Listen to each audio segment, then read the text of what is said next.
চলুন ফিরে যাই আমাদের আজকের অতিথি 21-এ পদকপ্রাপ্ত বিশিষ্ট সুরকার ও সঙ্গীত পরিচালক শেখ সাদী খানের কাছে। সাদী ভাই, আবারও ফিরে এলাম আপনার কাছে। পৃথিবীতে প্রেম বলে কিছু নেই, এবং সেই সাথে যদি বলি যে আমার এই দুটি চোখ পাথর তো নয়। একই সাথে প্রেমের কথা বলেছেন, বিরহের কথা বলেছেন, এবং এই বিরহের কথা, প্রেমের কথা, জীবনের কথা সবখানে জুড়েছিলেন সুবীর নন্দী। আজ তো সুবীর নন্দীর মৃত্যুবার্ষিকী।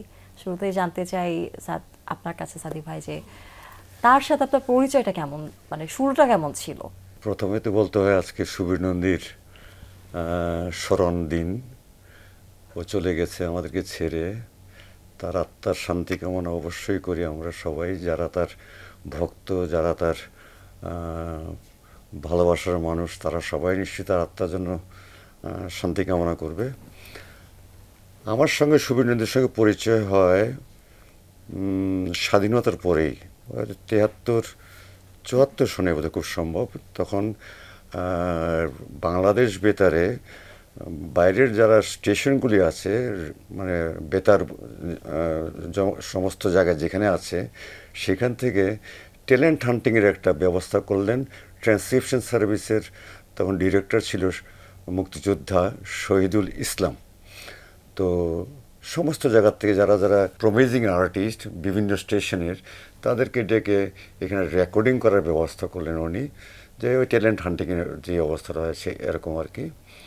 তো ওই সময় আমরা পেলাম সুবীর নন্দীকে, পেলাম শাম্মী আক্তারকে, পেলাম আমরা, পেলাম কনক চাপাকে, পেলাম আমরা শাকিলা জাফরকে, পেলাম আমরা অ্যান্ড্রু কিশোরকে, পেলাম আমরা ওই সময় এক ঝাঁক কিছু ছেলে পেয়ে পেলাম। যাদের নাম বলছেন তারা প্রত্যেকে একটা সময় বাংলাদেশের এই সঙ্গীত অঙ্গনকে আসলে লিড করেছে।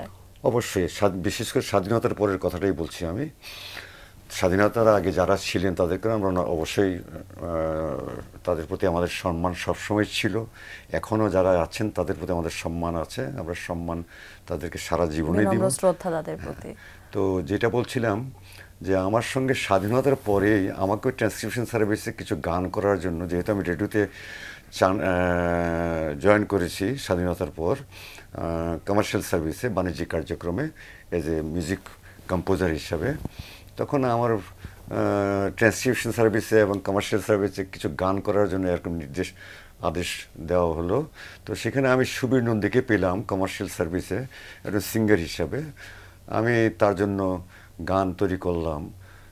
হাজার মনের কাছে প্রশ্ন রেখে একটি কথাই শুধু জেনেছি আমি, পৃথিবীতে প্রেম বলে কিছু নেই। এবং তার একটা স্টাইল, যে তার একটা গায়কের স্টাইল করে দেওয়া, যে ব্যাপারটা আমার কেন মনে হচ্ছিল যে তাকে দিয়ে আধুনিক বাংলা, শুদ্ধ বাংলা গান করানো যায়, এবং তার গলাটা বেশ সুন্দর একটি গলা, এবং শিল্পী হিসেবে যেটুকু মনে হলো আমার কাছে যখন আসলো, তখন আমার কাছে মনে হলো যে অত্যন্ত নিবেদিত প্রাণ একটা মানুষ। আমি ছেলেই বলবো, সে বয়স আমার থেকে ছোট। তো তাকে যখন গানটা আমি তুলে দিলাম, তুলে দেওয়ার পরে বলে, তুমি আমি যেভাবে গাইতে চাচ্ছি গাচ্ছি আমি, তুমি ঠিক ওইভাবে গাও, হ্যাঁ ওইভাবে গাও। দেখলাম যে খুব তাড়াতাড়ি গানটা তোলার পরে আমি বুঝলাম যে হ্যাঁ, তার যে চর্চা আছে সঙ্গীতের প্রতি, তার ভালোবাসা আছে, সেটা আমি বুঝে গেলাম। বুঝে গেলাম। তারপরে তাকে আমি একের পর এক বহু গান করেছি। আমি যেই গানটাই যখনই আমি উঠানোর গলায় তুলে দেওয়ার ব্যবস্থা করেছি বা সামনে নিয়ে সুর করেছি, আমি যেভাবে কাজ করতে চাচ্ছি, যেটা বোঝাতে চাচ্ছি, সেটা বেশ ক্যাচ করছে সে। আইকিউটাও ভালো, সুন্দর আইকিউ, আর সঙ্গীত সম্বন্ধে মোটামুটি একটা ধারণাও তার একটা আছে। তাতে করে হয়েছে কি, আমার তার সঙ্গে কাজ করতে আমার খুব ভালো লাগতো, আর আমি খুব ডিপেন্ড করতে পারতাম যে হ্যাঁ, তাকে আমি যে কোনো গান যদি দিই, আমি বিশেষ করে শুদ্ধ বাংলা গান, তাহলে আমি তাকে দিয়ে গান গাওয়াতে পারবো, তাকে দিয়ে করা সম্ভব ওই সময়। অন্য যারা আর্টিস্ট এসেছিলো তাদের সঙ্গে কাজ করেছি আমি, যেহেতু আজকে আমি সুবীর নন্দীর কথাই বলছি, তো তার সঙ্গে আমার বন্ডিংটা এত চমৎকার বন্ডিং যে তার শুধু একটা দুইটা গানের কথা বলবো না। কেন ভালোবাসা হারিয়ে যায় গানটা আমার গান, চাঁদে কলঙ্ক আছে যেমন ভালোবাসা বদনাম তেমন আমার গান। তারপরে আমার শেষ কথার শেষ উত্তর দেবে না হয় ভালোবাসার এখানেই শেষ হবে। আমার একদিকে তুমি একদিকে মরণ, মাঝখানে আর কিছু নেই। তারপরে তাকে আমি ছবিতে গান গাইয়েছি, আমি ছবিতে গান গাইতে আমি কলকাতাতে নিয়ে গেলাম তার সঙ্গে আমি হৈমন্তী শুক্লার সঙ্গে তাকে নিয়ে আমি ডুয়েট গান করিয়ে দিলাম, অনেক গান করেছি তাকে দিয়ে। তো সুবীর এমন একটা শিল্পী ছিল যার উপর আমরা ডিপেন্ড করতে পারতাম, বিশেষ করে শুদ্ধ সঙ্গীতের প্রতি কথা বলছি আমি। শুদ্ধ সঙ্গীত বলছি আমি এই জন্য, আমি ক্লাসিক মিউজিকের শুধু শুদ্ধ সঙ্গীত বলছি না, আমাদের আধুনিক গানের ভিতরে যে শুদ্ধতা আছে সেই শুদ্ধ গানের জন্য আমরা কিছু কিছু শিল্পী পেয়েছি, ছেলে শিল্পীও পেয়েছি, আমরা কিছু মহিলা শিল্পী পেয়েছি যারা আমাদের সঙ্গীতকে সমৃদ্ধ করেছে। তার মাঝে আমি ছেলেদের ভিতরে বলবো যে হ্যাঁ, সুবীর নন্দী এমন একজন আর্টিস্ট ছিল যাকে গান দিয়ে নিশ্চিন্ত থাকা যেত যে হ্যাঁ, সে গানটি অবশ্যই মন দিয়ে যেমন গাবে এবং গানটি বুঝে গান গাইবে। সুবীর নন্দী এমন একটা আর্টিস্ট যার কথা বলতে গেলে কখনো কখনো একটু খারাপও লাগে যে আমরা এমন একজন শিল্পীকে আমরা অতি অল্প সময়ে আমরা তাকে হারিয়ে ফেলেছি। আমরা সেটা আমাদের সঙ্গীতাঙ্গনের জন্য ক্ষতিকরই হয়েছে বলে আমি মনে করি। এইখানটায় কোনো কিন্তু নেই এই ভাবনাটায় যে তিনি যে একজন সফল শিল্পী ছিলেন, যার গান আসলে আমরা এখনো ঘরে শুনি।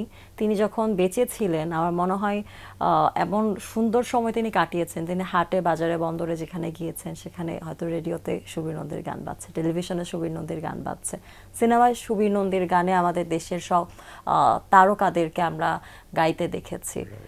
জীবনের সাথে মিশে যাওয়া যে গান বলা যায়, তার গানের যেমন আপনার যে কাজগুলো তিনি করেছে, যে জনপ্রিয় গানগুলোর কথা আপনি বলছিলেন, একটা সময় মানুষ বোধহয় প্রেমের আদান প্রদান, বিরহের আদান প্রদান, জীবনের গল্প একজন আরেকজনকে বলছে, সেটা বোধহয় গান দিয়ে বলা সম্ভব, এবং সেটি সম্পন্ন হয়েছে আপনার এবং সুবীর নন্দীর দারুণ একটি কম্বিনেশনে। ওইটাই বলতে চাচ্ছিলাম যে অ্যাকচুয়ালি সবার সঙ্গে তো বন্ডিংটা হয় না, যেহেতু আমাদেরকে নানা রকম কাজ করতে হয়েছে, নানা রকম কাজ করেছি আমরা, এখনও আমরা কাজ করছি। আমি আমার কথা বলছি, আমি এখনও কাজ করছি। তো আমার কাছে মনে হয় যে আমরা এখন যেভাবে কাজ করছি বোধহয় কিছুটা আমরা একটু আধুনিক বাংলা গানের যে বৈশিষ্ট্য বা আধুনিক বাংলা গানের যে রীতিনীতি, সেই রীতিনীতি থেকে আমরা আস্তে আস্তে করে সরে যাচ্ছি। আমরা এটা হওয়াটাও কিছুটা স্বাভাবিক। সেই জন্য যেহেতু আমরা আকাশ সংস্কৃতির জন্য আমরা বিভিন্ন রকম সঙ্গীত শুনতে পাই, বিভিন্ন রকম গান শুনতে পাচ্ছি, বিভিন্ন মেজাজের গান শুনতে পাচ্ছি, তাতে করে হচ্ছে কি আমাদের সঙ্গীত তরঙ্গনে যারা কাজ করছে তারাও নানা রকম গান শুনে কিছু কিছু ব্যাপারে তারা একটু বিপদগামী হয়ে যাচ্ছে, হ্যাঁ, বিপদগামী হচ্ছে। হ্যাঁ, সেখান থেকে ফিরে আসা উচিত। যেহেতু আমরা বাঙালি সমাজ বা বাঙালির চরিত্র যদি বল বা বাঙালি কথা যদি বলি, আমরা বাঙালির যেই সংস্কৃতির যেই ধারাটা, সেই ধারাটাকে আমরা রাখতে চাই, ইম্প্রোভাইজ করে রাখতে চাই। হ্যাঁ, সেটাতে আমরা সারা বিশ্বের সঙ্গীতকে আমাদের সঙ্গে আমরা সমন্বয় ঘটাতে পারি আমরা। কিন্তু আমরা চাইবো যে আমাদের বাংলা গান যেন কখনোই যেন কোনো রকম যেন মানে শুদ্ধতার বিপরীতমুখী না হয়ে যায়। হ্যাঁ, সেদিকে দৃষ্টিপাত যদি করি তাহলে জাতি হিসাবে আমরা আমাদের বাঙালিকে আমরা শ্রেষ্ঠ মর্যাদায় রাখতে পারি আমরা, এবং আমাদের সংস্কৃতিকে আমরা আমাদের ঐতিহ্য নিয়ে যদি আমরা চলতেই চাই, আমরা আমাদের ঐতিহ্যকে যদি রাখতেই চাই আমরা, তাহলে আমরা আমাদের গানকে ঠিক ওইভাবেই আমাদের ব্যবহার করা উচিত এবং ওইভাবে আমাদের এগিয়ে যাওয়া উচিত। আমরা ইম্প্রোভাইজেশন করব, কিন্তু যাতে করে আমাদের বাঙালিত্ব নষ্ট না হয় সেদিকে দৃষ্টিপাত দেওয়া উচিত। আমি আমার ব্যক্তিগত কথা বললাম। আজ তো আমাদের সবার প্রিয় সুবীর নন্দীর মৃত্যুদিন, যিনি আসলে হয়তো পৃথিবী থেকে চলে গেছেন কিন্তু সৃষ্টি দিয়ে আসলে বেঁচে আছেন আমাদের মাঝে। আপনার কাছে একটু জানতে চাই, আপনার তার জীবদ্দশায় যখন তিনি আপনার সাথে নিয়মিত কাজ করেছেন, কখনো কোনো খুনসুটি হয়েছে কিনা বা কোনো মজার ঘটনা আছে কিনা, যদি একটু আমাদের সাথে শেয়ার করতেন। মজার ঘটনা কি, এরকম স্মৃতি তো অনেক স্মৃতি আছে। যেমন তাকে আমি প্রথম যখন আমি কলকাতায় নিয়ে যাই, সে ওই বছরই বিয়ে করলো। হ্যাঁ, বিয়ে করার পরে 6 মাসের ভিতর তাকে আমি নিয়ে গেলাম কলকাতাতে। তো একটা মানুষ নতুন সংসার করে বউকে রেখে যাওয়া, এবং সে আমাকে যখন হোটেলে ছিলাম, লিটন হোটেল ছিলাম আমরা, তো আমাকে বলতো, দাদা এমন সময় আসতাম, ইচ্ছা করলে তো আমার বউকে নিয়ে আসতে পারতাম, তাহলে ভালো হতাম। কিন্তু বউকে নিয়ে আসলে তুমি ওদিকে মনোযোগ থাকতো তোমার, তো তুমি গানের প্রতি মনোযোগটা কম থাকতো, তো তোমার একটু আমার ডিস্টার্ব হতে তো পারতো। কতদিনের জন্য গিয়েছিলেন তখন? আমরা গিয়েছিলাম প্রায় 8-10 দিনের জন্য। 10 দিনের জন্য? হ্যাঁ, 10 দিনের জন্য। তো এটা ওই সময়টা তো তার জন্য একটা নতুন সময় না, সংসার করেছে, বউ রেখে চলে যাওয়া। তারপরে আবার ওকে নিয়ে গেছি আমি অন্য ছবি, পরিণীতা ছবি, গান আলমগীর কবির সাহেবের ছবি পরিণীতা, ওই ছবিতে গান গাইতে নিয়ে গেলাম। ওই সময় তার সঙ্গে বেশ কাজের পরে একসঙ্গে আড্ডা মারা, একসঙ্গে বড় ভাই ছোট ভাইয়ের যে আলাপ কথোপকথন এগুলি করা, নানান রকম কথাবার্তা বলা, এগুলি খুব মানে সান্নিধ্য পেয়েছে, যেরকম আমিও তার সান্নিধ্য পেয়েছি, ও আমার সান্নিধ্য পেয়েছে। এটা মজাই ছিল। আমার ভাই ব্রাদাররা তো এখানে থাকতো, তো সব আমার মেজো ভাই থাকতো, আমার মেজো উস্তাদ বাহাদুর খান সাহেব, উনি আমার গুরু। তো অনেকের সঙ্গে দেখা হয়েছে, অনেক জায়গাতে গিয়েছি আমরা, অনেক জায়গাতে ঘুরেছি আমরা, অনেক সময় আমরা কাটিয়েছি আমরা। যখনই আমার একটা ভালো কিছু সুর তৈরি হয়ে যেত, একটা ভালো বাণীর সুর তৈরি হয়ে যেত, তখন আমি সুবীর একটা গান তো রেডি হয়ে গেছে, তুমি আসো না, ফ্রি আছো? কই দাদা কখন আসবো, আমি তো ব্যাংকে আছি, আমি তো বিকেলবেলা আসি আপনার কাছে। ও তো ব্যাংকে চাকরি করতো, অফিস করে চলে আসতো আমার বাসায়, চলে আসতো, চলে আসে বসে কাজ করতাম একসঙ্গে। এই যে দারুণ একটা রসায়ন আপনার হ্যাঁ। সাথে সুবীর নন্দীর, এবং শিল্পীর একটা সুন্দর জীবনের গল্প আমরা শুনছিলাম, যে তার নতুন বিয়ের পর 6 মাসের ব্যবধানে যখন আপনার সাথে গেলেন তখন স্ত্রীকে মনে পড়ছে। আপনি একটু খুনসুটি করে বলছেন যে স্ত্রীর কথা মনে করলে তুমি কাজে মন দিতে পারবে না, আবার যখন তখন ডাকছেন, তিনি অফিস শেষ করে আপনার কাছে হ্যাঁ, আসতেন। এই যে দীর্ঘ সময়। খুব কোঅপারেটিভ ছেলে ছিল আচ্ছা। সুবীর, খুব কোঅপারেটিভ, গানের ব্যাপারে প্রচণ্ড কোঅপারেটিভ ছিল, এবং গানকে যে কী ভালোবাসতো তুমি চিন্তা করতে পারবে না। সে গানটি গেল, দাদা এই গান আমার ঠিক হয় নাই, আপনার একবার একটু দেখিয়ে দেন। এই যে তার সঙ্গে যে আমার যে এই যে ইয়েটা হতো, কী বলে, কনভারসেশনটা হতো, এটা অন্য শিল্পীদের সঙ্গে খুব কমই হয়েছে। হ্যাঁ, আর আমিও তাকে ঠিক ওইভাবেই দেখতাম যে হ্যাঁ, তাকে দিয়ে সুন্দর সুন্দর চমৎকার চমৎকার গান করানো যায়। হ্যাঁ, তবে তাকে দিয়ে কখনোই রেপিড সং করাইনি আমি, যেমন একটু হালকা ধরনের গান টান করাইনি আমি কখনোই। তাকে যেসব গানই করেছি প্রত্যেকটি গান একটি লেভেলের গান, সুন্দর কথার গান। তার কণ্ঠটা তো ভীষণ ভরাট একটা কণ্ঠ। হ্যাঁ, কণ্ঠ ভালো, সুন্দর কণ্ঠ ছিল, এবং আবেদনও ছিল, গায়কিটাও ছিল, ভালো গায়কই ছিল। তো আমার মনে হয় যে সুবীর নন্দীকে যারা ভালোবাসে বা সুবীর নন্দীর গান যারা শুনে, তারা সুবীর নন্দীকে অবশ্যই ফলো করতে পারে। তো আমি বলবো যে ফলো করো, কিন্তু সুবীর নন্দীর মতো হওয়ার চেষ্টা করো না। হ্যাঁ, তুমি তোমার মতো হওয়ার চেষ্টা প্রত্যেকটা করো। মানুষের আলাদা একটা স্বকীয়তা হ্যাঁ, থাকে। এটা থাকা উচিত। সুবীর নন্দীর মতো, আপনি আপনার মতো। হ্যাঁ, থাকা উচিত, যিনি আসবেন তিনি তার মতো হবেন। থাকা উচিত। যদি আপনাকে প্রশ্ন করি সাদি ভাই, যে সবশেষ সুবীর নন্দীর কোন গানটি শুনেছেন? আপনি তো নিয়মিত গানের মধ্যেই থাকেন, সুরের মধ্যেই থাকেন, এই গত 1-2 সপ্তাহের মধ্যে বা এই সাম্প্রতিক সময় ও কোন তো গানটি দেখো, শুনেছেন? কথা তো অনেক কথাই এসে যায়, অনেক সময় স্মৃতিতে কিছু চলে যায়, আবার স্মৃতিতে কিছু কথা আসে। ও মারা যাওয়ার বোধহয় কয়েক মাস আগে আমি একটা গান করেছিলাম, লাস্ট গান করেছিলাম, কৃষ্ণকলি তুমি, মুন্সিওয়াদতে লেখা গান, চমৎকার গান। এটা করার পর হঠাৎ 2 মাস না 3 মাস পরে শুনলাম তার শরীরটা খারাপ।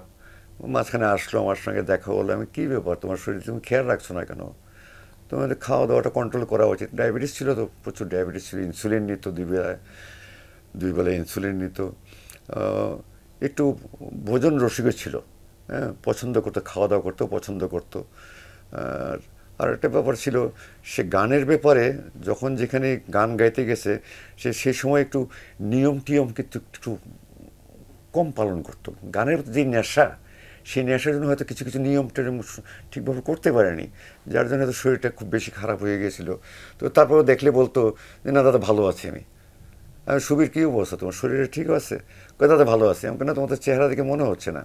কেন দাদা ভালো আছি, দাদা দাদা আশীর্বাদ করুন, দাদা আশীর্বাদ করুন। এই যে নিজেকে সবসময় যে ভালোটা বলা, আমি ভালো আছি, কখনোই বলতো না যে আমি শরীরটা একটু খারাপ, কখনোই বলতো না। এই যে মানসিক একটা শক্তি ছিল তার। তারপরেও আমি জানি না, সে এরকমভাবে একটা অ্যাক্সিডেন্ট করলো ইয়ে থেকে আসার সময়। অ্যাক্সিডেন্ট পরে সমস্যা হলো তার, সিএমএইচে ছিল, আমি কথা বলেছি তার সঙ্গে। তো আসলে এগুলি স্মৃতি, এগুলি পীড়াদায়ক, কষ্ট দেয় অনেক সময়। অনেক ধন্যবাদ সাদি ভাই আজকের এই বিশেষ দিনে আমাদের মাঝে আসবার জন্য এবং আমাদের সবার প্রিয় সুবীর নন্দীকে নিয়ে কিছু কথা বলার জন্য। ভালো সবাই থাকবেন। দর্শক শ্রোতাদেরকে আমি শুভেচ্ছা অভিনন্দন জানাচ্ছি। আপনাদের কাছে প্রার্থনা, আমার জন্য আপনারা দোয়া করবেন, আমি যেন এখনের জেনারেশনের সঙ্গে তো কাজ করছি, এর পরের জেনারেশনটার সঙ্গে যদি আমি কাজ করতে পারি, তাহলে হয়তো আরও একটু ভালো লাগতে পারে। প্রিয় দর্শক, এতক্ষণ কথা হচ্ছিল অতিথির সাথে। এবার সময় হলো বিদায় নেবার। আমাদের অনুষ্ঠান সম্পর্কে আপনার যে কোনো মতামত পরামর্শ জানাতে লিখুন এই ঠিকানায়। প্রযোজক দিন প্রতিদিন, Bangla vision, Noor tower, 110 Biruttam CR Dutta road, Dhaka 1205। Phone 96320303 থেকে 4। আমাদের ইমেল অ্যাড্রেস dinprotidin@banglavision.tv। ফরাসি লেখক ভলতেয়ারের একটি উক্তি বলে বিদায় নেব আজ। তিনি বলেছেন, মানুষ যে মুহূর্তে স্বাধীন হওয়ার আকাঙ্ক্ষা করে তখনই সে স্বাধীন। দর্শক, সবাই ভালো থাকুন, সুস্থ সুন্দর থাকুন। আজ সারাটা দিন সবার জন্য শুভ ও কল্যাণময় হোক।